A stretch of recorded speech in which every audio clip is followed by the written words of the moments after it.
Hello, welcome to my new video and my channel. আজকে নিয়ে এসেছি সিম্পল দুটো রেমেডি। এই শীতের সময় ড্রাই ফেটে রক্ত বেরিয়ে যাওয়া বা কোনো কারণে কালো হয়ে যাওয়া ঠোঁটকে নরম গোলাপি একদম সুন্দর করে কী করে নেবেন সেইটাই বলে দিতে আজকের এই ভিডিওটা বানানো। এটা একটা ডেলি লিপ কেয়ার রুটিন হচ্ছে, যেটা করতে হবে রোজ। যদি আপনারা না চান এরকম কালো হয়ে যাওয়া ঠোঁট, ফেটে যাওয়া, ড্রাই হয়ে যাওয়া, অনেকের স্মোকিংয়ের জন্যে ঠোঁট এরকম কালো হয়ে যায়। ঠোঁটের এই নানান সমস্যা দূর করতে আজকে আমরা লেবুর সঙ্গে আরও কটা জিনিস মিক্স করে আমাদের ঠোঁটকে কালো থেকে গোলাপি করে নেব এক সপ্তাহের মধ্যে। আমরা সবাই চাই যে আমাদের ঠোঁট এরকম গোলাপি হবে, সফট হবে, পিঙ্ক হবে, কিন্তু নানান সমস্যার কারণে এটা থাকে না। সামান্য দুটো স্টেপে আপনারা আজকে যে স্টেপ দুটো বলে দেবো ওইগুলো করলে আমাদের ঠোঁট খুব সুন্দর হয়ে যাবে। প্রথমে একটা নিয়ে নেবো আমরা নারকোল তেল। নারকোল তেল তো জানেন এই শীতে ময়শ্চারাইজ করতে, স্কিনকে ফর্সা পরিষ্কার করতে, নরম তুলতুলে রাখতে খুবই সাহায্য করে। ও ছাড়া দেবো লেবুতে ব্লিচ করার একটা পাওয়ার থাকে, যেটা আমাদের কালো হয়ে যাওয়া, ডাল হয়ে যাওয়া ঠোঁটটাকে পরিষ্কার করে দিয়ে পিগমেন্টেশনটা কমিয়ে দিয়ে ঠোঁটটাকে গোলাপি নরম করতে সাহায্য করবে। ও ছাড়া নেবো 1 চিমটি মতন হলুদ। এই হলুদ আমাদের অ্যান্টি এজিং, রিঙ্কলস পড়া, ঠোঁটের চারধারে চামড়া কুঁচকে যাওয়া এগুলোকে কমিয়ে দেবে। এই প্যাকটার মেইন ইনগ্রিডিয়েন্ট হচ্ছে নারকোল তেল। প্রথমে আমরা নিয়ে নেবো এখানে 1/2 টিস্পুনের মতন নারকোল তেল।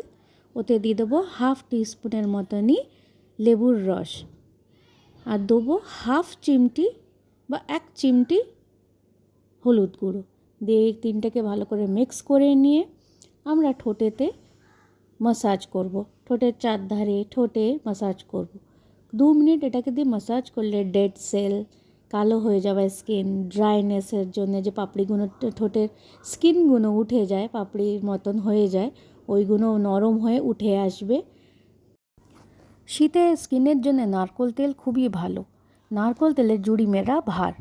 নারকোল তেল আমরা অনেক রকমভাবে আমাদের স্কিন কেয়ারের জন্য শীতকালে ইউজ করতে পারি। ইভেন গরমকালেও যাদের ড্রাই স্কিন, কিছু না মেখে শুধু নারকোল তেল যে রোজ ওনারা মাখতে পারেন স্নানের আগে বা স্নানের পরে, খুবই ভালো হয়। তো নারকোল তেল এইরকম করে আমি নিয়ে এই প্যাকটা নিয়ে চারদিকে ঠোঁটে ভালো করে মাসাজ করব। ইভেন ঠোঁটের চারপাশে স্কিন, আপার লিপস বা ঠোঁটের নিচের যে জায়গাটা ওখানগুলো করো, ওখানগুলো ডেড স্কিন সেল জমতে থাকে। ঠিক আছে, এটা করে নিয়ে আমি মুখটাকে ধুয়ে নেবো, ঠোঁটটাকে ধুয়ে নেবো, নিয়ে বানাবো একটা লিপ জেলের মতন।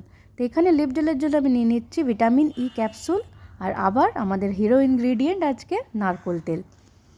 দুটোকে মিক্স করে একটা লিপ জেলের মতন বানিয়ে নেবো।